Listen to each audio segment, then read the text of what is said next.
Lagu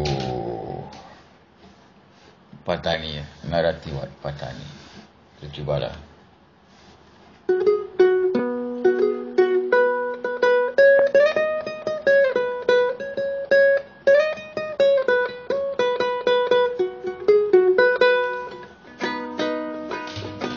Dari Lakin ke Kota Baru, naik taksi ke Pangkalan Kubur. Sangat riang rasa hatiku, Naratiwat nampaknya makmur.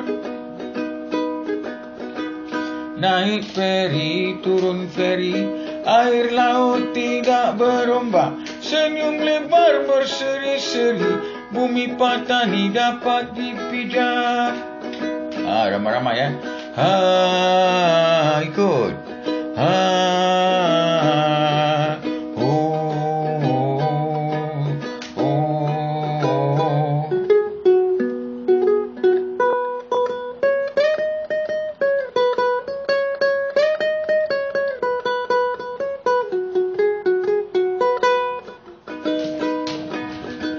Jalan jauh ke destinasi, kiri kanan rimbun menghijau. Oh, tersentuh di dalam hati, negeri tenang tiada kacau.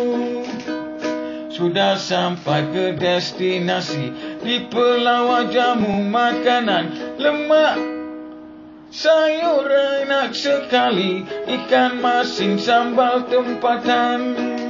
Ramai-ramai ya.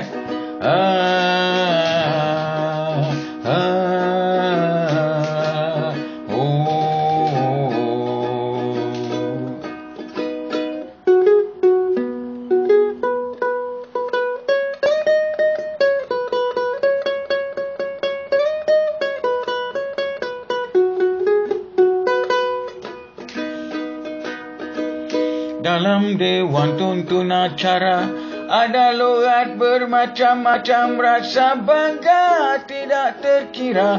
Melayu campa, Melayu Vietnam. Lepas acara pergi bersolat, masjid tua beratus tahun. Cara cakap bukanlah pelat, jadi gitu ikut tamadun. Ramai-ramai ya.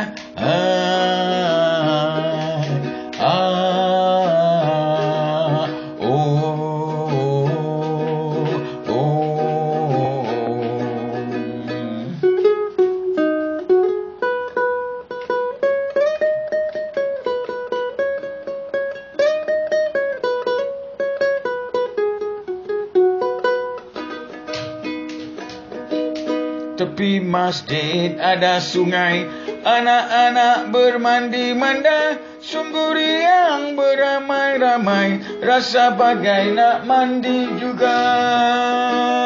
Kami pulang lewat petang, cantik chalet di tepi pantai. Ada majlis kami pun datang, hujan lebat berderai-derai.